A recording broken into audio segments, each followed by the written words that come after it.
to the world. Subscribe now to the Hot 97 YouTube channel. It's Ebro in the Morning with Laura Stiles and Rosenberg. Ebro in the Morning. We got Laura Stiles with a migraine, so she's missing this one. Rosenberg and Shawnee Culture's in because it's his boy right here, Chief Maddrey. Chief. Chief Maddrey from Brooklyn North. How you doing, sir? Good morning. Good morning to the whole team here, Ebro, Rosenberg, Shawnee Culture. Good morning. So we got to dig in. First, thanks for taking time. The first thing on people's minds, about a week and change ago, we had a beautiful weekend outside, and there was a lot of videos circulating and pictures.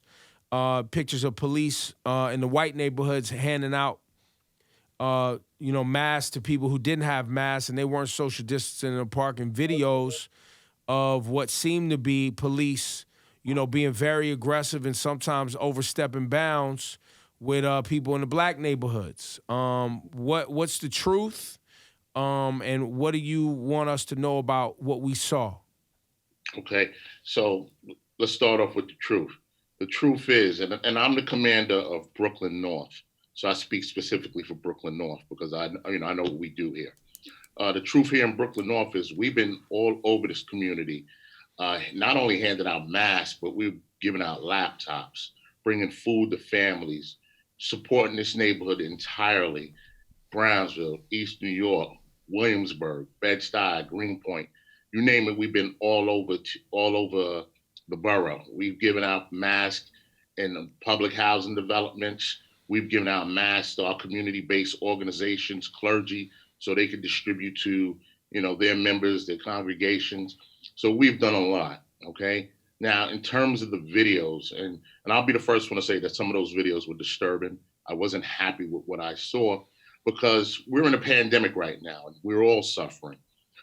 Our communities are suffering. We're losing loved ones, treasured community icons, family members, and the police officers are going through the same thing. So during this difficult time, during a pandemic, something we've never seen before, I would expect the police and the community to come together, be a resource to one another, and try and help each other out. But what we saw in some of those videos were, cops were, they were dealing with groups, and some were specifically for social distancing. A lot of them were not. A lot of them were other quality of life issues they were addressing. But nonetheless, they were addressing these issues. Tempers flared, cursing back and forth, disrespect. And then they got physical. And that's the last thing we want to see during this pandemic. I want the police officers to be very patient and empathetic to our community. And I want the community to give the same back because we're going through the same thing. So, we have to do better. And that's my plan going forward as the commander of this borough, just meeting with community people, sitting down with my executives and making sure we have a solid plan going forward, enlisting our strategic partners, community-based organizations, clergy, elected officials to make sure things like this don't happen again. With everyone dealing with so much stress, right, on whether it's, just civilians or even people in their personal lives that work on the force, and everybody's dealing with this same pandemic stress, right? Everybody going through something, dealing with something, that energy. How do you work with, and I don't know who works inside the NYPD, on mental health and making sure that police officers either get the time or, some sort of rotation. I don't know how it works to make sure that, police officers have the patience, right? Because after a while out there dealing with it on a certain day, and there's, people outside, people in the street, people saying things, how do you make sure that a police officer is mentally and emotionally prepared to deal with the stress? That's a great question, Ebro. The department has a lot of different programs set up, internal programs. They have programs where they could, send our officers outside to seek counseling and, medical help from medical professionals. We have our peer assistance, support group. We have our clergy liaisons, our clergy members that work within the department who, are a resource to them. We actually have an app on all our smartphones. Every member of the police department has a smartphone that was issued to them, and there's an app on there that they can press, and that would help direct them right to services that can help them, mentally, financially, emotionally. So there's a lot of services there. But one of the key things that's most important is, and it's a message that I'll give, to all the cops here, not only in Brooklyn North, but everywhere. If you need help, you have to speak up. And that's one of the most important things, because people harbor things inside of them. Yeah, Hold man. feelings in, and then when it blows up, they hurt them. They may hurt themselves. They may hurt someone else, a loved one, a stranger. So the most important thing is people who have to know themselves and recognize, hey, it's time to speak and get the help that they need. The vast majority of police I've come into contact with on my 45 years on earth and living in multiple cities, are trying to do their best job and go home to their families, right? There's a small percentage, that either have a chip on their shoulder or out here looking to start something with someone, or, go about their day-to-day, basically trying to take their anger out in their job, right? You as chief, are you able, and is that your role, to even be able to identify an officer that maybe you see that has behavioral issues, and you can pull them aside and address that? What's the and if it's not you, is there someone else what's who the does protocol do that? there? Because sometimes we see guys, and it's like, yo, you just trying to start some stuff, man. Like, you're not trying to de-escalate. Absolutely. It's within my power to do that. Every precinct has a commander or police services area. Police service areas that are specific to public housing, our transit districts, they all have a commanding officer. Each one of the commanding officers can do that. And I'll take it even, lower than that. The lieutenants and sergeants could do that. I have done that at every rank, throughout my career. At some point, grab officers to the side. Hey, listen, you got to slow down out there, or you're gonna drive with me a couple of days.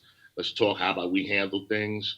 A lot of it comes with, it's a young police department, maturity, growing up, seeing more things, experience.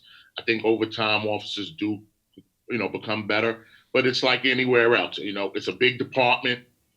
We're always going to have issues, but you said it right, Ebro, small percentage.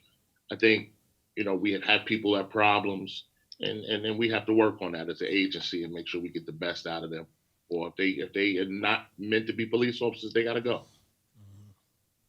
Do you now for this weekend coming up? What was Shawnee? What'd you say it was going to be this weekend weather? It's supposed to be like 81 degrees this weekend. Oh man, 81. And I had a question on that too. Can't go anywhere though. I had two questions concerning that a little bit too. One, is there like an unspoken curfew that maybe people don't know that hasn't been set, but people expect for the the citizens of Brooklyn to be inside by a certain time? And two, what about the in front of these apartment buildings when people want to come out for air and it looks like they're congregating, but really this is the only outside space that they have? How is that de-escalated and dealt and with? Managed? Yeah, how's that managed? Absolutely. And again, another great question. I appreciate that. Shawnee, absolutely not. There's no unspoken curfew. We're dealing with grown-ups out here, mature people, adults. I don't expect to see children and teenagers out there, but anybody who wants to go out any time of night is welcome to. We just, the governor and the mayor put it down. Hey, wear a mask, try and remain socially and physically distant from people, and keep yourself safe and the people around you safe. In terms of, some of our complexes, our housing complex and our developments where, they don't have, the backyard is the front steps or in front of the building. That's one of the biggest things, throughout my career and a lot of my executives, we stress our officers. This is their space, their front yard, their backyard. What we have to do right now is educate our community people out here and just let them know, well, listen, we understand you're in front of the house, but again, wear your mask, be socially distant. We're in a time we've never seen before. We're asking people to do things that's, we're addressing behavior that's not criminal. All right. We have a hard time addressing criminal behavior. But Right. now we're addressing behavior that's not criminal, something that's very natural, where you walk outside and you can start 6 feet, 7 feet, 8 feet apart talking from your friend. When that conversation gets going and y'all having a good time and enjoying each other, you're going to start getting closer. You're going to start, giving each other that, shaking hands. It happens.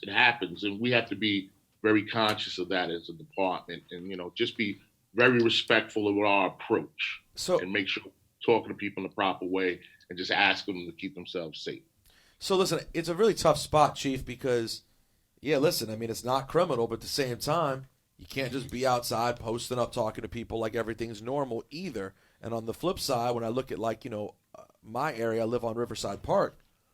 I'm seeing a lot of people. Good to have money. Exactly. I'm seeing people of privilege. They're riding along on their bikes, no mask. Many people jogging, no mask. I understand that may not be illegal because they're outside. Other places like Massachusetts have gone to requiring a mask if you're outside, period. So are you guys even in a position to stop people? If they're jogging, can you stop them and say, hey, I know you need exercise, but we need you to wear a mask, or we need more distance? What can you do? Because it's still problematic, even if it's legal. The governor and the mayor have dropped executive orders, and we can write summonses for not wearing a mask or not being socially or physically distanced. But I think that's not the way to go. If we see someone jogging, I think the main thing to do is try and approach them and talk to them and educate them, share information. If you have a mask in the car, give a mask out. I probably give out 2 or 3 masks every day going in to and from work, just seeing people standing there, and I get out to say, here, have some masks. I think really that's the way to go. I think enforcement really should be the last option, and it should be only used after we really talk to people and try to give them the right information and make sure they have masks. Some people just don't have access to masks. So I think that, again, the police department, a lot of our community organizations really need to be a resource and provide them with that stuff. Chief Maddrey, so over the last, I guess since the beginning of March, the report came out in the New York Times. I believe it was about 89 summonses were written for social distancing, infractions. Of those, I think 1 was a white person. I think 10 or 15 were Hispanic, and the overwhelming majority was black folks. So much so that the Brooklyn DA said that he wasn't even going to exercise or convict or deal with these summonses. He was throwing them out. What do you have to say about that overwhelming majority being black folks summonses? What information do you have? And the Brooklyn DA's response, how do you feel about that? Listen, first of all, the district attorney, he's a friend and I respect him a lot. And, whatever decisions he make, I don't always have to agree with him, but I respect him as a leader and as, for what he's done for Brooklyn. In terms of the data, and, I looked at a lot of the data on my end in Brooklyn North. I don't look at what happens in the Bronx, Queens. I look at the data here in Brooklyn North. In terms of the summonses, when I look at the 2 places where we issued the most summonses in Brooklyn, the place where we've issued the most summonses is in Williamsburg, and the second place is in Brownsville. And you talk about 2 polar opposite communities. Right. We get down to them, and I'm not. I have an idea of who we issued the summonses to in Williamsburg and who we issued them to in Brownsville, and I think from my perspective, sitting here, I could dispute some of the data.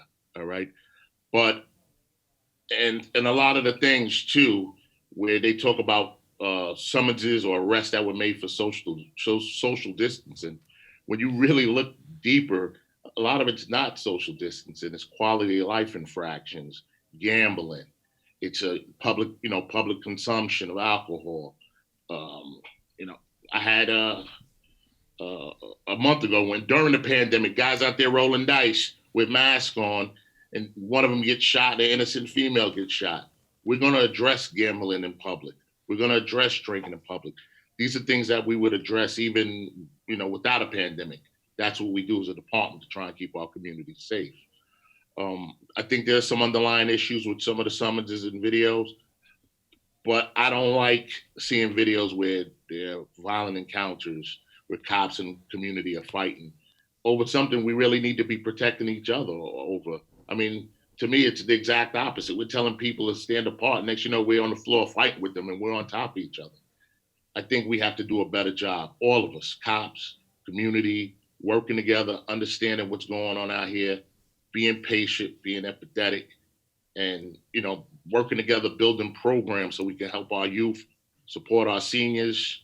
A couple of days ago, my community affairs officers took food to 303 Vernon, and I wasn't even aware that this housing development had no gas and heat for the last month. Yeah. I wasn't even aware of that. But my community affairs sergeant Pat Gordon became aware of it and got some food donations, and we took up there and fed the entire community. So I think this is the most important thing right now, that we work together and be a resource and move forward. I have some strategies that I'm implementing here in Brooklyn North, working with our violence interrupters, our community-based organizations, to get out there and educate the community and try and keep them safe. Enforcement absolutely last. And then we have other programs working with community-based organizations where we're going to try and be a part of an endeavor where we're going to do some summer youth employment, keep our young people active, keep their minds stimulated, create safe spaces, create safe virtual spaces, and put a little money in their pocket. And that way we can keep them out of trouble. What is the difference between a plainclothes cop walking these neighborhoods, jumping out of a plane car, and a uniformed officer? A lot of the videos that I saw, it seemed to me that it was the plainclothes, quote unquote, plainclothes officers that tend to be the most aggressive. Well, or is it, Chief, that people respond because they're like, "Who is this? What is that?" Well, I think in some of the situations that I'm aware of, and our plainclothes officers are out there to do enforcement and not social distance enforcement. They're out there to bring guns off the street, catch people doing robberies, breaking into homes. I had a young person killed here in one of my neighborhoods yesterday, and it causes a lot of hurt in my community. It hurts me personally to see a young person killed, and come to find out that one of his family members is someone that's very close to me. So our plainclothes officers are their main function to be out there, working on addressing felony conditions, violent conditions, and stuff. And that's something I did observe too in the video. And I immediately put an order out that I do not want my plainclothes officers here in this borough enforcing social distancing, because I want people to know who they're talking to when they come up to them. I want them to know immediately it's a uniformed cop, and I want my officers educating and information sharing first before we go to enforcement. And lastly, we hear a lot about the gang problems going on in the neighborhoods around, whether it's the Bronx, a little bit in Queens, a lot in Brooklyn, over in Flatbush. There's a lot of gang activity. Over the years, the NYPD has become more precise in using what they call precision policing, because the research and the data says that you guys have a great look at the individuals who are starting the most issues, and you know who it is, which helped everyone, helped you all wind down the stop and frisk and these sweeps that used to happen, and really focus on the individuals starting the most problems. How is that new policing going for you? For me, I think, it's working. If you look at in the last 5 years during my tenure, we've been reducing crime, reducing gun violence down to record lows. When you look at the drop in our arrests have dropped tremendously. Our summons enforcement has dropped tremendously. Stop and frisk is dropped, dramatically. But we still are aware of who's causing problems in the community. I mean, their names come up repeatedly. We observe them repeatedly. So we are aware of who's committing the crimes and stuff.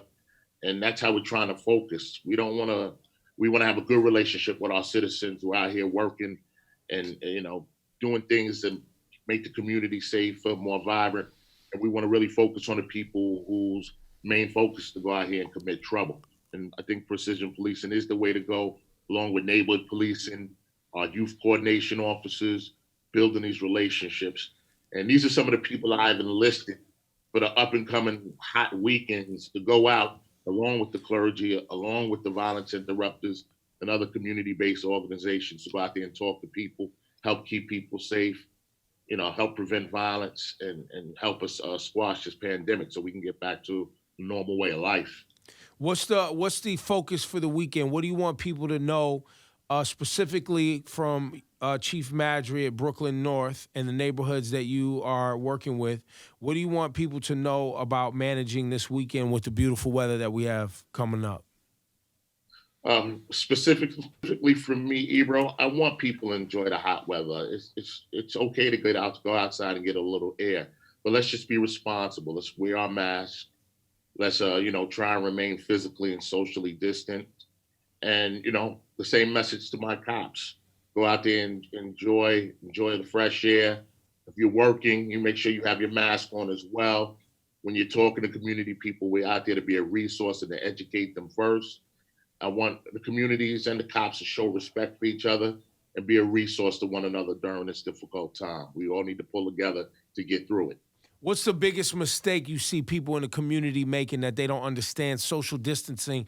I mean, obviously, clearly gambling, drinking in public, these things that would normally be an issue, but what's a common mistake that you see people making outside their home where it would cause a police officer to approach them and say, this is not social distancing? I think you just spoke about it. If there's quality of life infractions, things that we would normally address without the whole social physical distance issue.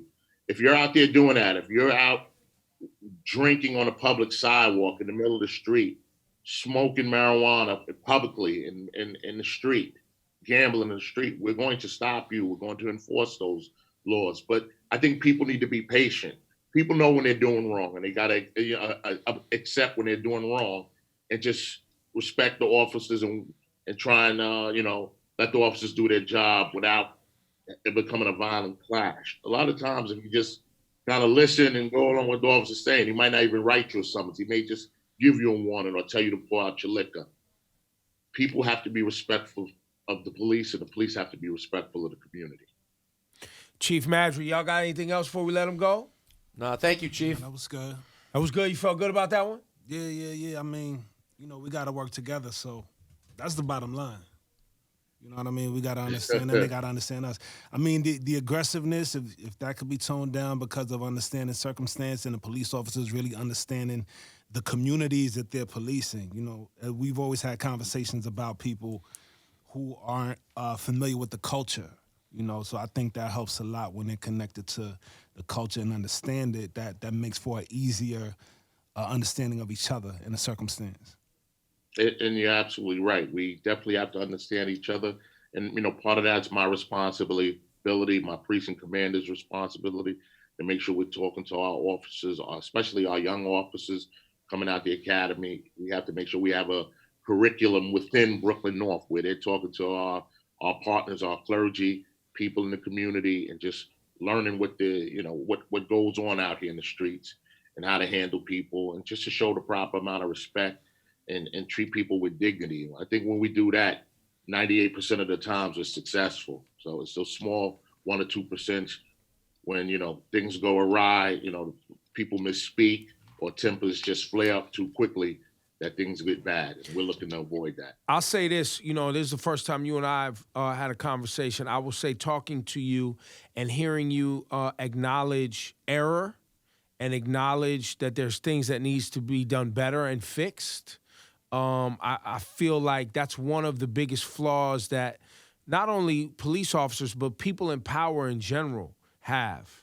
We had a town hall last week where we had several city officials on, and that was one of the themes in the conversation was in this coronavirus, there was a lot of errors made, but the errors were tied to lack of knowledge and ignorance that we all have around this new way of thinking, this new way of living, this virus that none of us have ever dealt with, but mistakes were made. And I think the public who look to people in uniform, people with power, people who wear a badge and a gun to have all the answers, is when we see them admit that they made a mistake or we see them acknowledge that they don't have the answers, it opens up more lines of communication. It makes it more of a real human thing than individuals that have been given power to treat, everyday people like you're better than us in some way.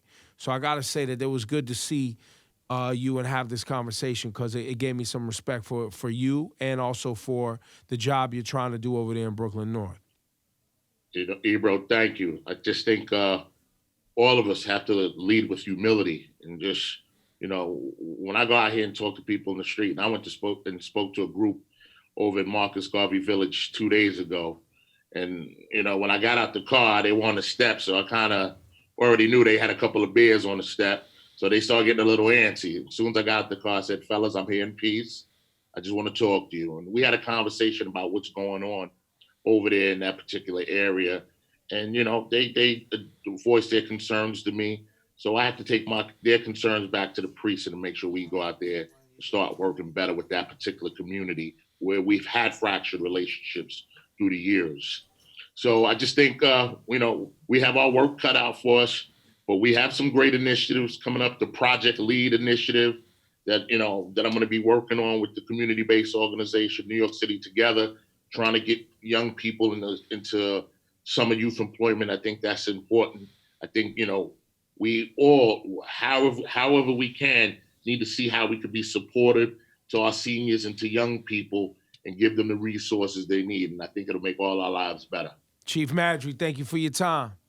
Yes, I appreciate each and every one of you, and I enjoy the show. Thank you. Sometimes I get out of control and I'm driving my daughter to school and I switch over. I got to switch over. She's 13 years old. I can't let her hear this. No, that's Ebro's fault. We know. No, hey, look, I be in the car. Look, I turn my own stuff off. I be in the car with my 5-year-old like, man, I was tripping. Thanks, Chief. Be safe. Thank you. Salute to you. Thank you. Take care.